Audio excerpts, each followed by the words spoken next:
when dollars are tight, the more information and the best evidence possible to understand the implications of those spending decisions makes for better policy. A state senator is asking for more transparency from the University of Nebraska. Good evening, everyone, and thank you for joining us. State Senator John Keene sent a letter to the university president today. He's asking him to be more specific on how it spends tax dollars.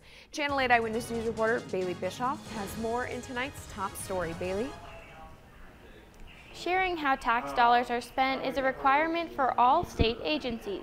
State Senator John Keene says the university needs to meet that standard.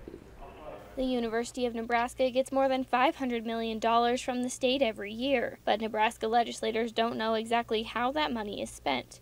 State Senator John Keene sent a letter to the university Friday asking for this to change. My responsibility to my constituents and the taxes that they pay is that I understand fully where their tax dollars are going and how they are being spent. So going forward, I think it's important that the University of Nebraska have that same level of transparency as every other state agency. One concern Keene has, he says the university doesn't break down where all its money comes from to pay the bills.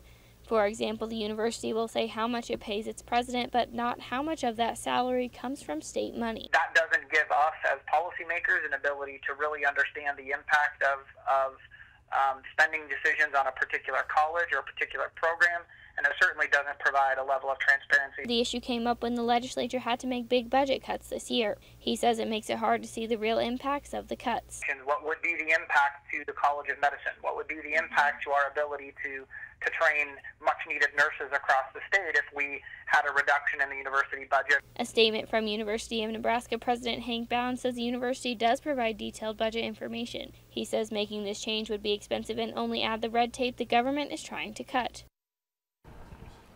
President Bound says he wants to meet up with Senator Keene to talk more about this. Bailey Bischoff in the newsroom tonight. Thank you for our top story.